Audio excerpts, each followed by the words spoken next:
the House of Commons this afternoon, the Prime Minister, Mr. Churchill, said, "What General Weygand called the Battle of France is over. The Battle of Britain is about to begin." The great air battle, which has been in progress over this island for the last few weeks, has recently attained a high intensity. We must certainly expect that greater efforts will be made by the enemy than any he has put forth.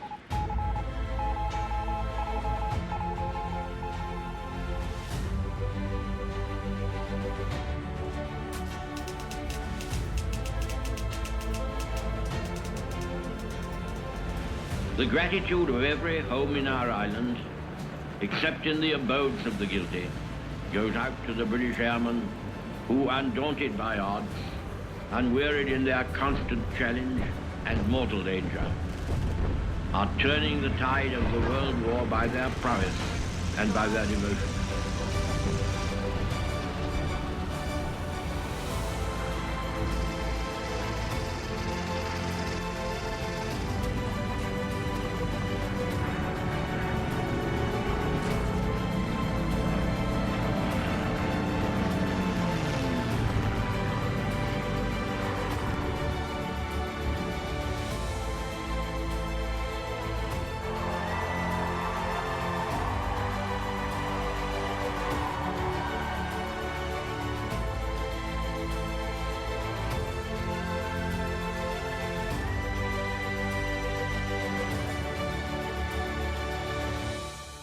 Never in the field of human conflict was so much owed by so many to so few.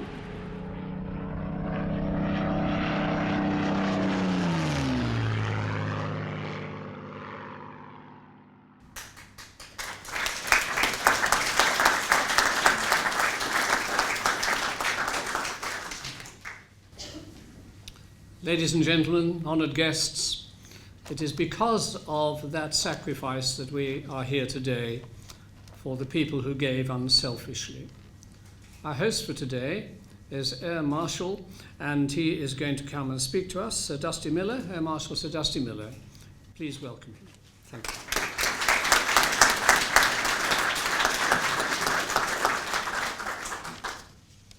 Ladies and gentlemen, I am Air Marshal Sir Dusty Miller. I am the President of the Royal Air Forces Association, and it's my very great pleasure to welcome you all to the RAF Club today on behalf of the Association, the London Mint Office, Worcestershire Medal Service and Jervis Media. Now, the striking of these commemorative medals means a great deal to the Association in this special year, the 75th anniversary of the Battle of Britain. In September 1940, Britain stood alone, yet during our darkest hour, pilots from the air forces of 16 other nations joined with the RAF fighter pilots in resisting the onslaught, and by turning the tide of the Second World War, eventually we went on to win our freedom. I am particularly pleased to be able to welcome representatives of so many of those nations here today to receive recognition for the part they and their forebears played.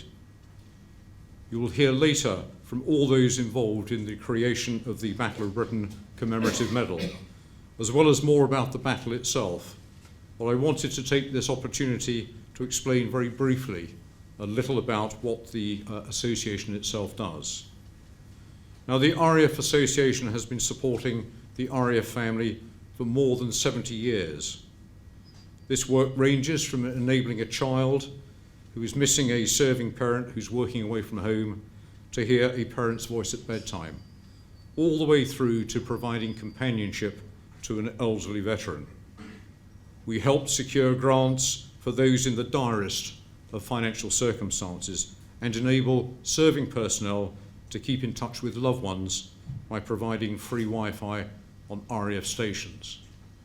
Now, as you might imagine, I could stand here and talk about the RAF Association for very many hours.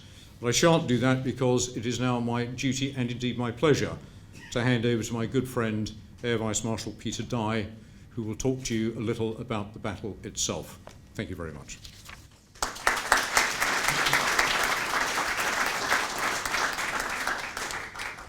Ladies and gentlemen, it's a great pleasure to be here today and to say something about the Battle of Britain. It was a battle of many nations. Most importantly, it united England, Scotland, Wales and Ireland, together with the Commonwealth and the free nations of the world in a single purpose, the defeat of Hitler. It was never the Battle of London or the Battle of England.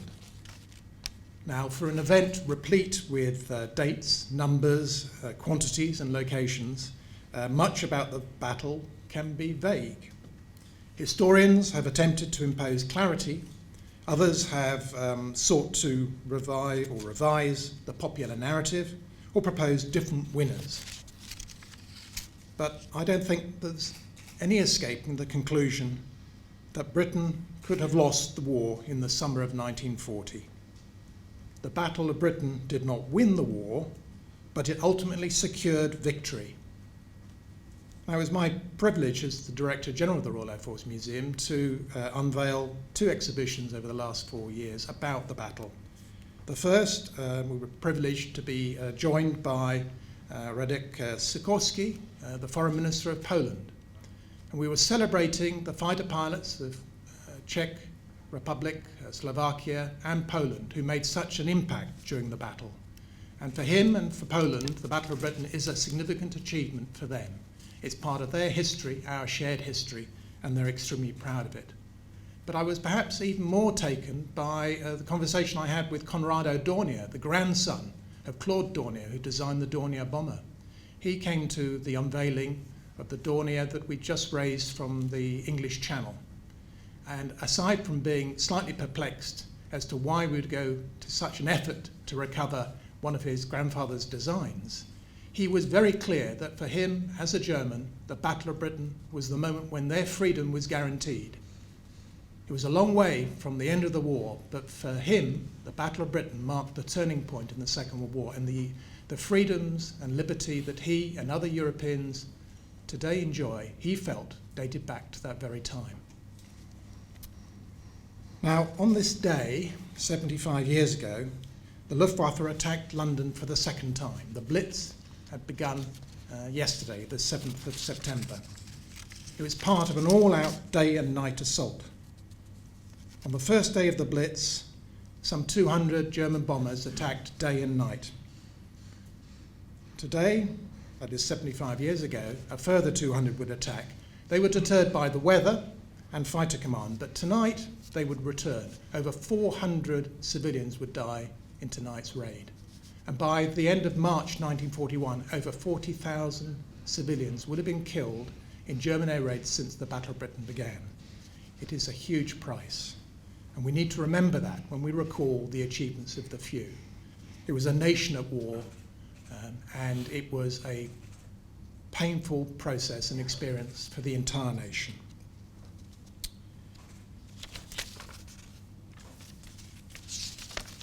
I thought I'd actually just read you a letter, if you bear with me, from an officer who was actually in this club 75 years ago. On the 17th of September 1940, during the Blitz, he wrote to his wife, "We had quite a lively night here. About 10:30, a fair-sized bomb fell on the edge of the park, where Park Lane forks close to Londonderry House. Londonderry House is now gone, it's now the London Hilton. It shook the club a bit, but no damage beyond a solitary window. But I couldn't see a single pane of glass left in Londonderry House, and I'm afraid some of the paintings may have been damaged. I went out to see what had happened, and a delay action bomb fell within a few yards of the original bomb and where we were standing. It would have been a small one when it went off early the next morning without doing any damage except to glass. I think it just reflects a degree of, I don't know, casualness perhaps, or also tolerance for what war brought.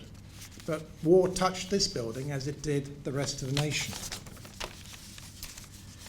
In terms of the battle, the 10th of July is regarded as the start. But arguably, it really began on the 24th of May, 1940, when Hitler gave the order to the German panzer divisions to halt. At that time, he felt that Britain could be persuaded to find peace with Germany, to capitulate and accede to his ambitions in Europe. The War Cabinet did indeed discuss the peace overtures, but with Churchill's election as Prime Minister on the 10th of May 1940, a new determination permeated British politics, and it became clear to Hitler that the only way to exclude Britain from the war was to defeat her, and primarily to defeat the Royal Air Force. In terms of numbers, it looked like an unequal struggle. Some 3,400 Luftwaffe aircraft versus just about 1,000 RAF fighters. The battle emerged in phases. For the first few weeks, it was all about excluding the Royal Navy from the Channel and probing Britain's defences. But from the 8th of August onwards, the Luftwaffe attacked Fighter Command's airfields in earnest. The most significant date was the 18th of August, the hardest day, when German attacks tried to break Fighter Command's spirit. They were unsuccessful, but for the time being, they were confident they'd actually driven Fighter Command from the skies. Hence the decision to attack London on the 7th of September. But it was not until the 15th of September, now celebrated as Battle of Britain Day, that they fully realised that Fighter Command was not defeated. 2 days later, Hitler paused in his plans for invasion.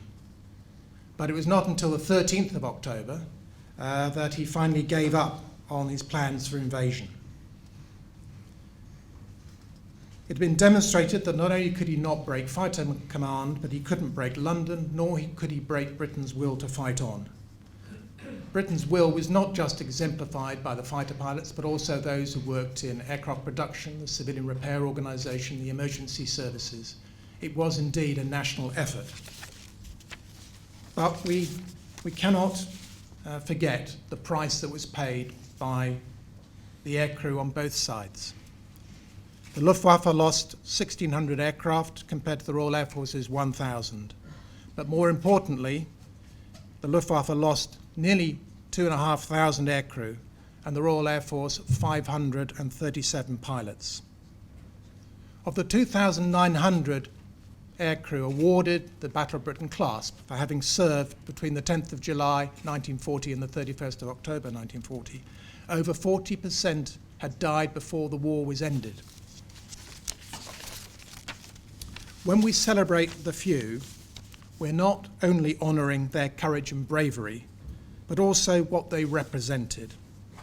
The defiance of one nation, given substance by the selfless efforts of pilots from many nations. It is right and proper that we remember them. Thank you.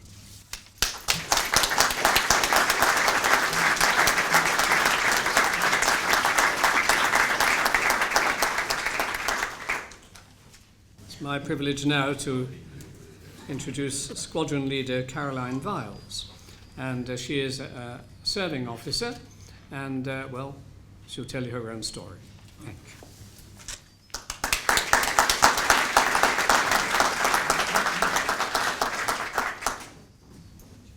Thank you, sir. The more eagle-eyed of you will probably notice that I am not a Battle of Britain veteran. From the programme, you'll see that sadly Ron Mason couldn't make it to read his reflection today, so I'll be reading it on his behalf. Ron Mason gave his silver cigarette case to a young Spitfire pilot who said he was dying for a fag as he waited to take off. He said he could give it back to him on his return, but the Spitfire never came back. The cigarette case was an 18th birthday present for Ron, who said the pilot was not much older than him. Now aged 94, Ron remembers his time at RAF Manston in Kent very clearly. He was responsible for refuelling the fighters and rearming the guns. Things got very bad in 1940, and he says they lived in air raid shelters and trenches as the hangars and the cookhouse and their accommodation were all bombed, with Manston being seen as the first line of defence for London. It seemed that whilst the Luftwaffe were bombing shipping, they liked to give us a few as well to prevent our kites taking off. They peppered the airfield with small bombs, leaving holes which our Spitz undercarts could not cope with, he said.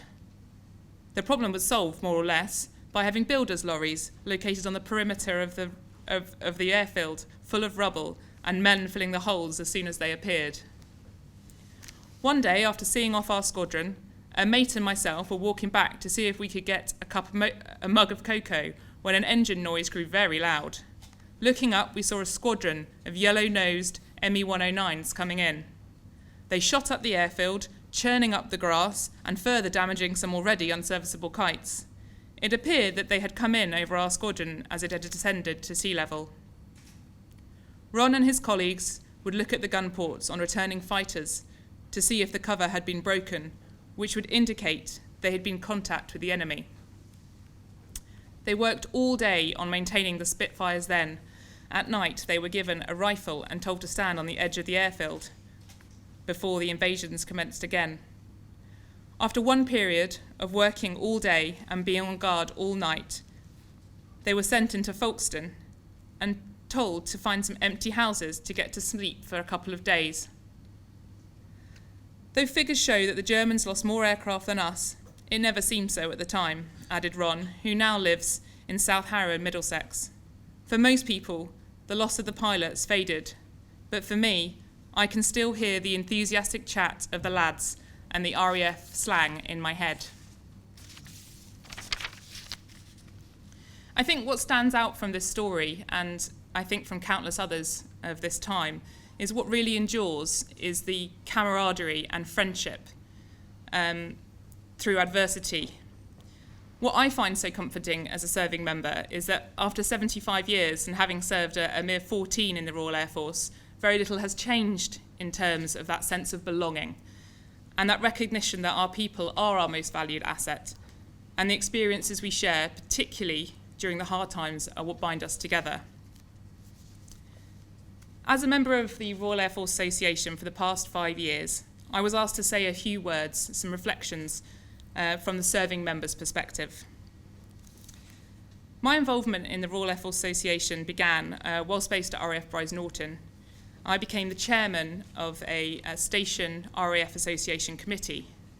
Now, whilst fundraising was our main objective, I soon began to appreciate that most of the committee members actually found that the direct contact they had with veterans and branch members was the most rewarding aspect, especially where they were able to reach out on a more personal level. It was recognised that for many local members, these branches were a lifeline and social connection that allowed for interaction to prevent loneliness. Following a posting from Bryce Norton to London, where I am now based, it became apparent there was a sort of missed opportunity because they didn't have that sort of central connection to serving personnel. So I elected to start a branch, which started earlier this year, and since then our numbers are growing. Now, whilst fundraising and awareness of the organisation are again important, I found that providing that light blue link to the local branches and that welfare, friendship and support to ex-serving members as liaison officers have been the most rewarding role for everyone on the committee. And we have now established really good links with about 3 branches, and I myself am a liaison officer for the Kensington branch, who I visit on a monthly basis. And despite my 14 years of service, in RAFA terms, I'm still regarded as a relative newbie, a fact that I'm reminded of on a regular basis by the Kensington branch, whose average age is about 87. The RAF Association is well recognised for its welfare work, and it is provided that I have seen on a personal level at RAF Bryce Norton. It has done this for many years, as discussed, all the way through from the Battle of Britain to the present day. But like any organisation, it has to evolve to meet the changing, challenging needs of the RAF family. And like any family member, not everyone's needs are the same. RAFA has made great strides to reinvigorate its provision of welfare, which now ranges from the contact houses that Sir Dusty mentioned that are based at Bryce Norton, allowing separated families to have a safe environment to meet, providing the storybook wings, a fantastic initiative for those who are deployed or periods of time when they're away. They can recall their children's favourite stories and they can be played back to them. I'm very proud to be a member of the Royal Air Force Association, and I've worked along both serving and permanent staff some remarkable individuals who have gone to great lengths against significant challenges to adapt and evolve over the past few years to ensure the charity's longevity and continued ability to support our RAF family not just today, but hopefully for the next 75 years.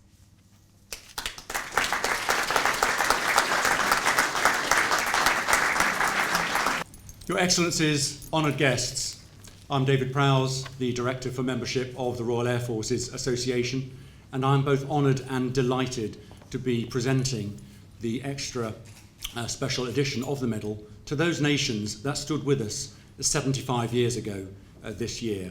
Indeed, having these nations, not just from the Commonwealth, but of our closest allies, is and was so important, and we are so pleased to see you here today, so thank you very much for coming along and accepting this from us today. In fact, having you here in a way represents our association, which in itself has a global reach of 60,000 members, supporting the Royal Air Force family at home and abroad. And I hope you all get a chance to have a close look at the fabulous medal that has been struck, and have a look at the craftsmanship. And indeed, I'm proud to wear some of Worcestershire Medal's hardware today, so I can actually vouch for what's gone into crafting the medals. So we're very proud to be partnered with the London Mint Office, Worcestershire Medals and Jervis Entertainment's media. Of course, as Director for Membership, it would be remiss of me not to invite you all to join the association today, and you should find in your pack a little form to fill in should you wish to join us and help support today's Royal Air Force family. So, may I now ask the representatives of today's nations to come forward and accept the medal. Just a moment. Before we do that, the Air Marshal is going to come and unveil the medal here at the front. And for those of you that can't read the print on the small one, that's why we're doing this now, so that you can read it from the back. So would you welcome the Air Marshal? Thank you. It gives me very great pleasure to unveil the RAF Association Commemorative Medal. Before actually stepping over there and doing so, I'd like to emphasise a really important point that was made by both of the previous speakers. It brings into play Uncle Cyril, Ron Mason, and maybe one or two of you in the room as well. Every year, when we remember the Battle of Britain, we commemorate the few. They were indeed the lethal tip of the spear. They did win the war, along with their colleagues from the 16 nations who are represented here today.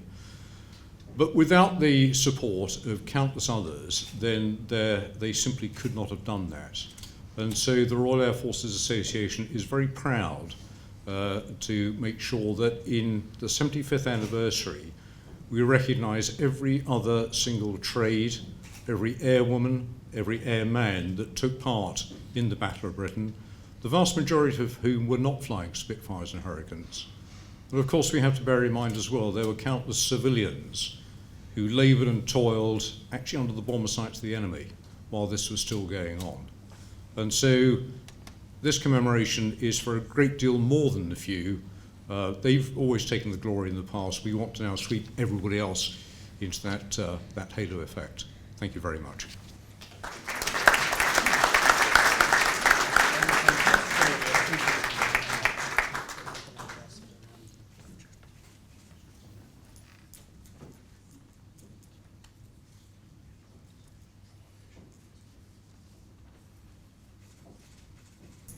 As your names or your country is called, if I get your names wrong, please forgive me, would you please come forward to receive your medal?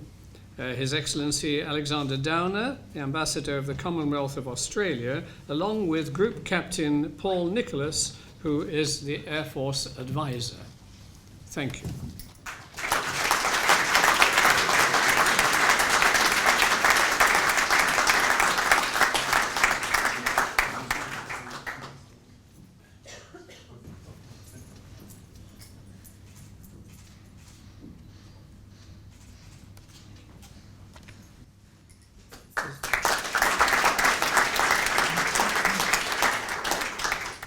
His Excellency Guy Hewitt, the High Commissioner of Barbados.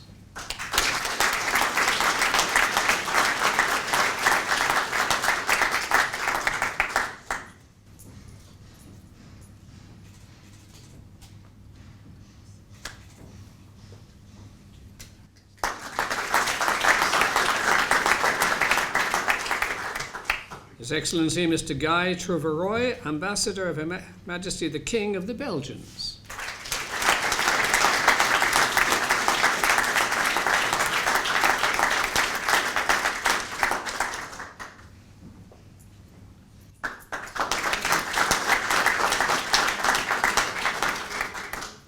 Lieutenant Colonel Tressa Home, Assistant Air Advisor at the Canadian Embassy.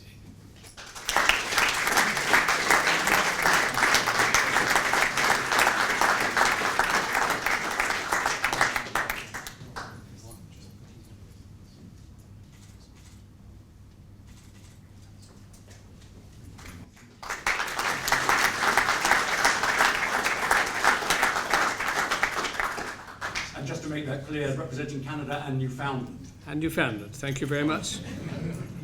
I knew I'd get something wrong today. Mr. Antonin Hadrelek, CDA, Acting Head of Mission at the Czech Embassy.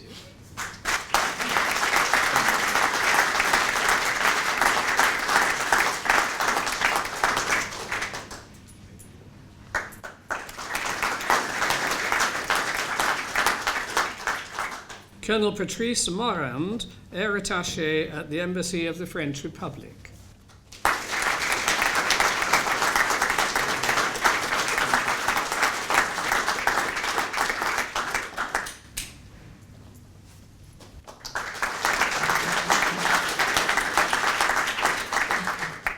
Squadron Leader Joanne Beale, the Royal New Zealand Air Force.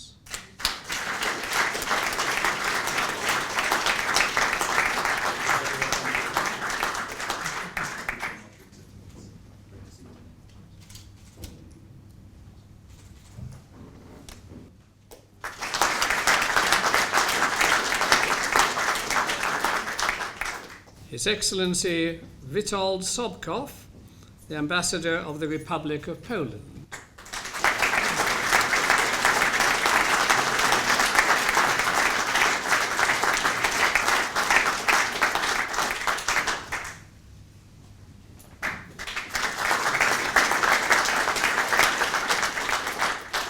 Colonel Milan Gavlas, Air Attaché at the Embassy of the Slovak Republic.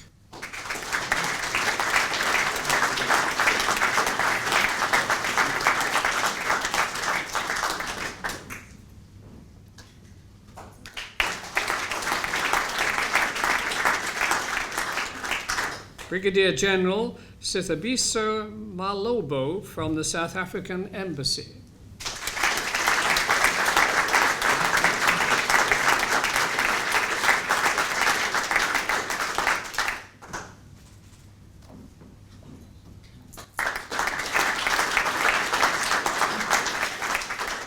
Colonel Travis Willis, the Air Attaché at the US Embassy.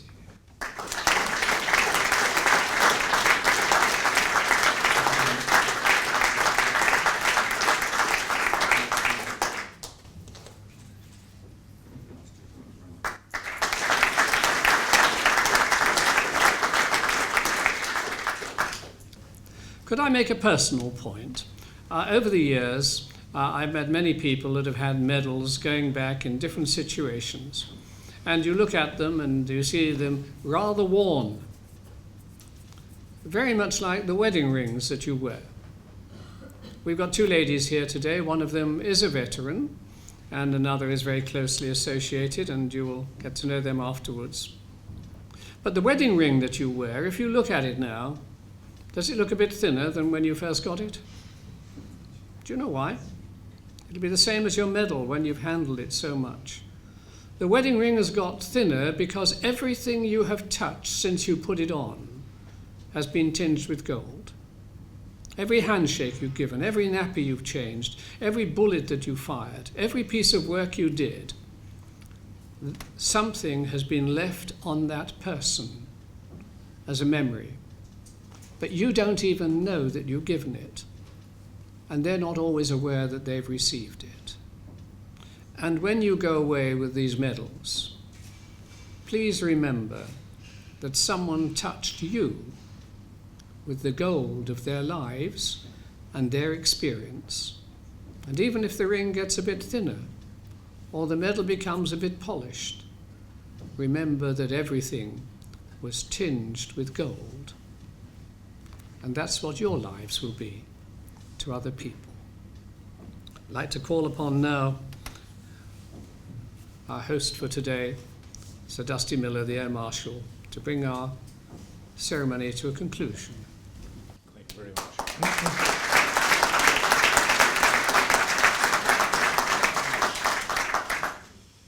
I'd like really to conclude by thanking David very sincerely for making the presentations to our friends from the other nations. Thank you, David. That was extremely well done, and it was heartfelt from all of us. I hope everybody has enjoyed the hour we've spent together. What will happen now, Terry Jervis will recall, it's an old Royal Air Force expression, the pub's open. And I invite you all to accompany us just across the corridor into the President's room, and we can enjoy some lunch together. Thank you very much indeed.